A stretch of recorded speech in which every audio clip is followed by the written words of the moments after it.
আমি সৌরভ যোশী। আজ অনেক বছর পর গ্রামে এলাম। শহরের কাজের চাপে আগের মতো আর আসা হয় না, কিন্তু ছোটবেলার গ্রামের উঠোনের খেলা, মায়ের হাতের রান্না আর বাবার মুখের সেই কড়া গলার স্নেহ সব কিছুই মনে পড়ত। এইবার মনস্থির করেছিলাম, যাই হোক গ্রামে ফিরবই। মাইনে থেকে কিছু কিছু টাকা জমিয়ে মায়ের জন্য নতুন শাড়ি, বাবার জন্য আর একটা গরম চাদর কিনে নিয়েছি। বাড়ির যত কাছে যাচ্ছি বুকটা আনন্দে ভরে যাচ্ছে। আজ আবার অমাবস্যা, চারদিক একটু বেশি অন্ধকার লাগছে। আশেপাশে কোনো গাড়ি ঘোড়া না পেয়ে হেঁটে বাড়ির পথ ধরলাম। হঠাৎ একটা গাড়ি পাশ দিয়ে ঝড়ের বেগে চলে গেল। আমি রাস্তার পাশে লুটিয়ে পড়লাম, চোখে অন্ধকার দেখছিলাম। অনেকক্ষণ পর চোখ যখন খুললাম, সব কিছু একটু স্বাভাবিক হয়ে উঠল। উঠে দাঁড়ালাম, কিন্তু আশেপাশে গাড়ির কোনো নাম নিশানাই দেখলাম না। আবার হাঁটা শুরু করলাম। কিছু দূর এগোতেই একটা চায়ের দোকান পেলাম। এই দোকানটা আগে দেখেছি বলে মনে পড়ে না। এই জায়গাটায় একটা তেঁতুল গাছ ছিল যতদূর মনে পড়ে। যদিও অনেক বছর আগে এসেছিলাম, অনেক কিছুই বদলে গেছে।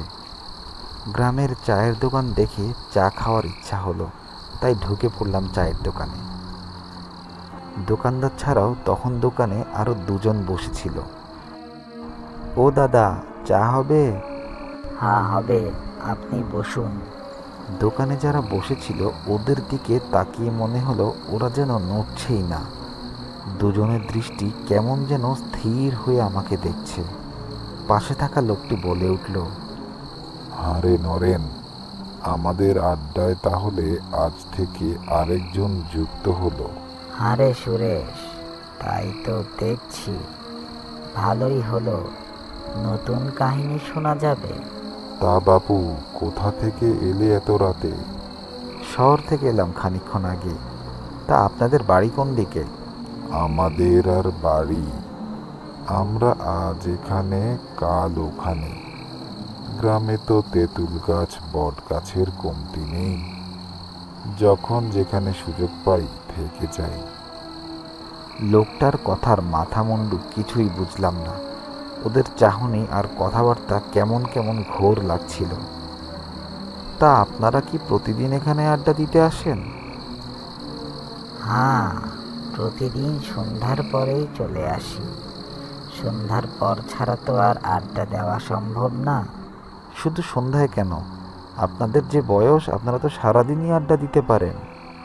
এর আগে আমরা বের হতে পারি না যে।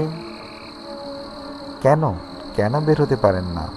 তুমি জানো না কেন বের হতে পারি না? আরে দাদা, আমি কি করে জানবো আপনারা কেন বের হতে পারেন না সন্ধ্যার আগে? আস্তে আস্তে জেনে যাবে বাছা। আজই তো তোমার প্রথম দিন। এই নেন দাদা আপনার চা। গরম গরম চাটাতে চুমুক দিয়ে শরীরটা চাঙ্গা হয়ে গেল।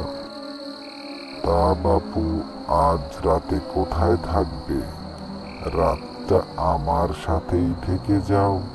প্রথম দিন একা থাকাটা ঠিক হবে না। অনেক কিছু হয়তো বুঝে উঠবে না। কি যে বলছেন দাদা, এত দূর এলাম শহর থেকে বাবা মায়ের সাথে দেখা করব, মায়ের হাতে রান্না খাবো, আর আপনি বলছেন আপনার সাথে থাকতে? নরেন, তুই বুঝা বাপু, আমি আর পারছি না। দাদা, এই নিন চায়ের দাম। আপনার নামে আজীবনের খাতা খুলে নিয়েছি। আরে দাদা, কি বলছেন? আমি তো 2 দিন পর শহরে ফিরে যাব, আর হয়তো আসা হবে না এই দোকানে। আপনি দাম রেখে দিন তো। আপনি আর কোথায় যাবেন দাদা? আজীবনের জন্য আপনার এই দোকানে কাস্টমার হয়ে থাকতে হবে। লোকটার কথার মাথা মুন্ডু কিছুই বুঝলাম না। আসলে আসবো পরে, আপনি টাকা রাখেন দাদা। নরেন, সুরেশ, তোরা একে বুঝা। এ তো মানতেই চাচ্ছে না যে মরে গেছে। কি যাতা বলছেন সে কখন থেকে? কে মরে গেছে? বাছা, তুমি, আমি, আমরা সবাই মরে গেছি বাছা। আপনারা কি পাগল হয়েছেন? অনেকক্ষণ শুনেছি আপনাদের পাগলামি কথাবার্তা। আমি চললাম। দাঁড়াও বাছা, তুমি আমাদের তিনজনকে দেখতে পাচ্ছ, ঠিক তো? হ্যাঁ, দেখতে পাচ্ছি। দেখতে পাবো না কেন? আমি কি অন্ধ নাকি? আমাদের তুমি দেখতে পাচ্ছ কারণ তুমিও আমাদের মতো মারা গিয়েছ। আমরা কেউই বেঁচে নেই। আমি সুরেশ 7 বছর আগে মারা গেছি।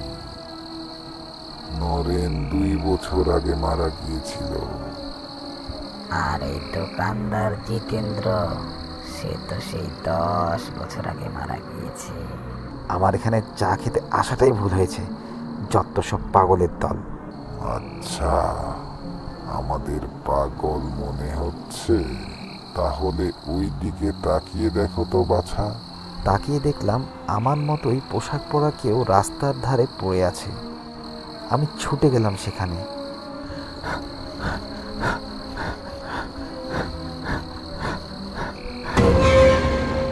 এ কি?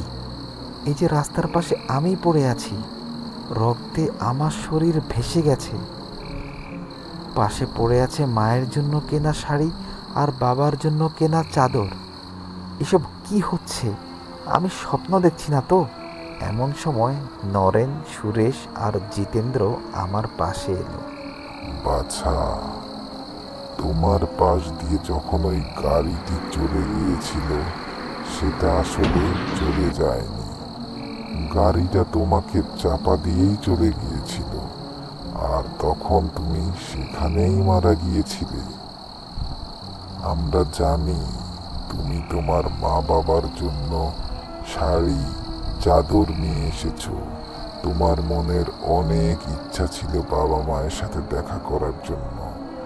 আমরা জানি কোনো আকাঙ্ক্ষা নিয়ে মরতে কত কষ্ট হয়, কিন্তু এখন তোমার যাত্রা শুরু হবে অন্য পথে। আমার দু চোখ জুড়ে কান্না এলো। আমি আমার চোখের পানি আটকাতে পারছিলাম না।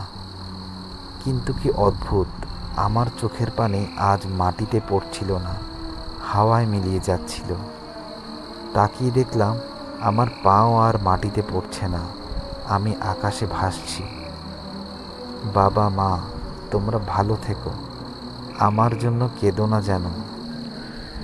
যারা রাস্তায় চলাফেরা করো তারা সাবধানে চলাফেরা করবে, কারণ বাড়িতে তোমাদের মা বাবা তোমাদের জন্য অপেক্ষা করছে।